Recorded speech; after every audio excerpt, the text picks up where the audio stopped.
암 괜찮고 말고.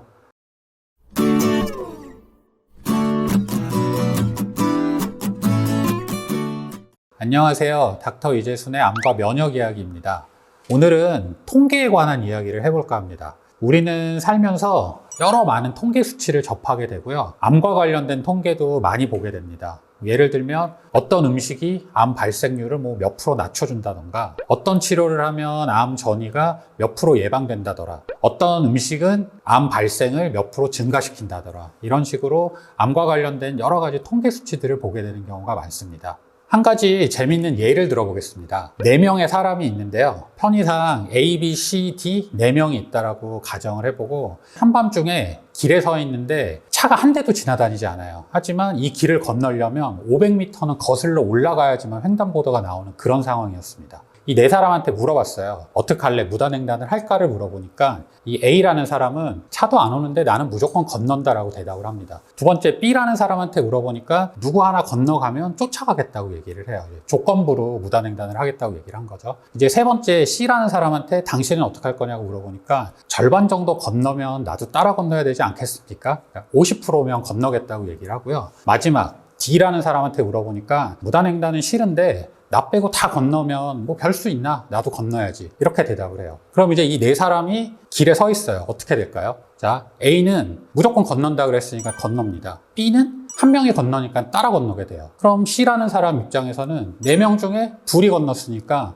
50%가 건넜기 때문에 C도 건너게 되고, 마지막 남은 D는 나 빼고 다 갔기 때문에 본인도 무단횡단을 하게 됩니다. 결국 건너기 전에 물어봤을 때는 건너려는 확률은 다 달랐는데 막상 넷을 놓아놓고 보니까 100% 건너게 되는 거죠. 확률이 가지고 있는 어떤 오류에 대해서 제가 극단적인 예를 한번 만들어 본 거고요. 통계나 확률은 이처럼 오류가 많이 존재합니다. 무조건 통계 수치를 100% 맹신하는 것은 옳은 방법이 아니라는 말씀을 드리고 싶습니다.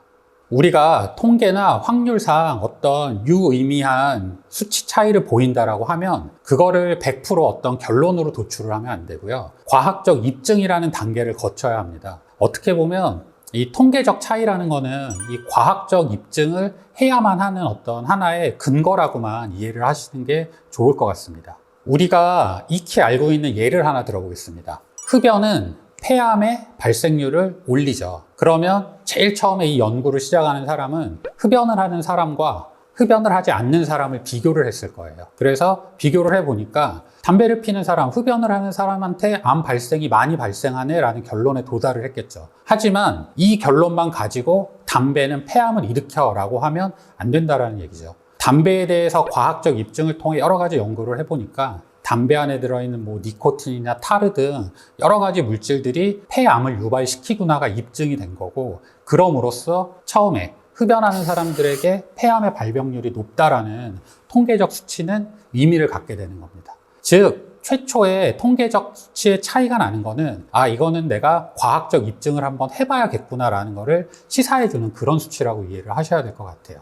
자, 그럼 또 다른 예를 하나 들어볼 건데요. 제가 얼마 전에 올린 영상에 염색약과 암 발생에 관한 연구 결과에 대한 자료가 있었습니다. 하버드 의과대학에서 12만 명의 여성을 상대로 한 연구이고요. 무려 36년간 연구가 이루어졌습니다. 연구 결과는 염색약을 정기적으로 사용한 사람은 그렇지 않은 사람에 비해서 암 발생이나 암 관련된 사망률이 크게 높지는 않다입니다. 크게 높지는 않다니까 조금이지만 높다라는 얘기예요. 근데 조금 더 연구를 세분해서 들여다보니까, 하지만 염색약을 자주 정기적으로 사용한 사람에게 있어 특정암, 여기에서 특정암은 피부암 중에 하나인 기저세포암, 난소암, 유방암 같은 특정암에서는 암 발병률이 조금 높다라는 게 드러났습니다.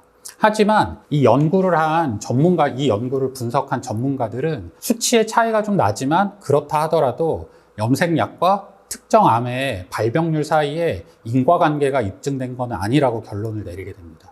자, 이 연구에서 분명히 특정 암에 있어서는 염색약을 사용한 분이 통계적으로 수치가 높았단 말이에요. 하지만 전문가들조차 이건 인과관계가 입증된 게 아니다라고 얘기를 했는데, 그럼 어디서 이런 오류가 났는지 생각을 한번 해보겠습니다. 이 연구는 1, 2년이 아니고 36년 동안 이루어진 연구이기 때문에 이 연구 결과에는 초창기에 암을 일으킬 수 있는 안 좋은 화학약품이 들어간 염색약을 쓴 분들이 분명히 있을 거고요. 오늘날에는 그런 염색약을 거의 사용하지 않죠. 따라서 이 결과만 가지고 염색약이 암을 일으킨다라고 결론을 내면 안 된다는 의미입니다. 제가 드리고 싶은 말씀은 이러한 통계의 수치의 차이라는 것은 결국 이 물질과 암은 어떤 관련이 있을 수도 있겠구나. 연구를 한번 해봐야겠다. 이 정도의 근거를 제시하는 그 이상이나 그 이하도 아니라는 말씀입니다.